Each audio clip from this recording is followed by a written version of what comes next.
This is Katie. She fell in love with Luis. I was a church kid. We were both church kids. She also fell in love with Raquel. We instantly clicked. Their unconventional relationship was scandalized amongst their religious community. There's an understanding that their relationship is sinful. We've had our share of backlash from the really conservative folk. And even judged harshly by those closest to them. Our families don't accept it. But will the church ever accept their unconventional relationship?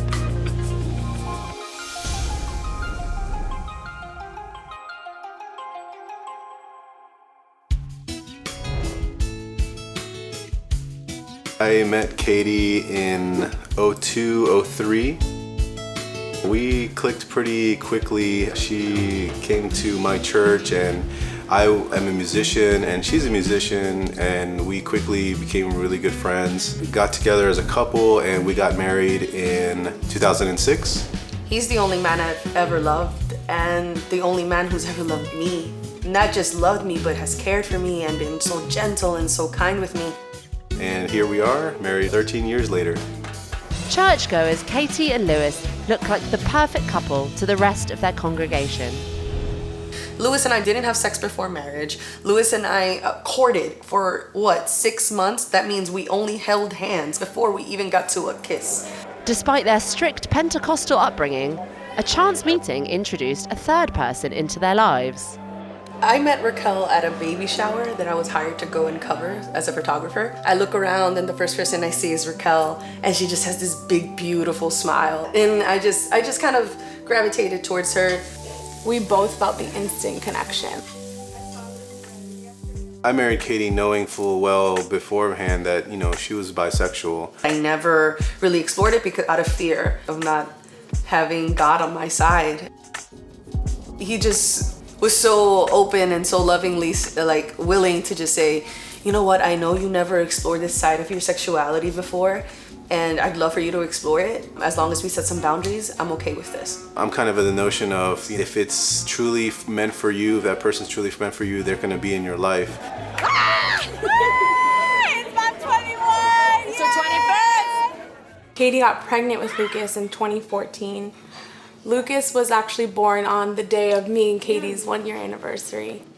Wow, Lucas, look at that kale. Ew. Not ew. I was there at the birth with them. Me and Luis were right beside Katie. Lucas really just came out of nowhere. We had not been able to get pregnant for 10 years. And it didn't happen until we get a third. I think that, if God, he has a sense of humor. I'm not gonna see him tonight. I'm gonna miss you. We became unconventional. And I think that's when I really started to just notice, and my faith journey started to just shift a bit, and my perception of who God is started to shift. Thank you, God. Thank you, God. Thank you, God, for this food. You're so good to us. Nice. Thank you, God. Say thank you. Thank you, God. He has no other reality. Yeah. There's no explaining to him. I think he just knows that he has, 2 mamas. In the beginning, I was so sure in Katie, and our relationship was just so sure and solid that it didn't feel threatening at all. All three of us have felt jealousy at some point or another. It just became clear that there was just no way that I was going to be able to maintain these 2 separate relationships.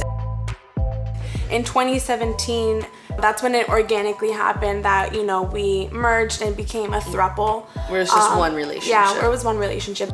Moving into a singular relationship created more harmony for the throuple, but brought new issues into the fold. I was a church kid. We were both church kids. We're all church kids. Every single step has been difficult, especially being people of faith. And those closest to them judged their relationship. Our families don't accept it. Our families are very fundamental Christian. Our relationship is seen as an abomination to God. My family doesn't want to step foot in our home. They want to live in a false reality. To my family, I am still a 26-year-old single woman who is not bisexual. With Katie, Luis and Raquel committed to their polyamorous lifestyle, the time came to be completely open about their relationship. We had been in our relationship for 3 years? Completely closeted, having to hide her, having to, everyone knew that we lived together, that we were completely intertwined, but they didn't know everything. I felt just very, very convicted to just tell the pastors, and I did. And when I did, the pastor was very cordial. We've had our share of backlash from the really conservative folk. He was in shock, he didn't know how to take it. That's the typical reaction for the majority of the people that we come out to. Mm-hmm. And that's when he encouraged me to find an LGBTQ affirming church. He said, please, I know they exist. We're not there as a church. Having been asked to leave their Pentecostal church, they went in search of a church who would accept their relationship. Yeah, he's They're gonna give us a spoon in a minute. Dang, Lucas. Yeah. I met Katie first. One of my colleagues said, Leila, I just met another Latina Pentecostal from the Bronx. You gotta meet her.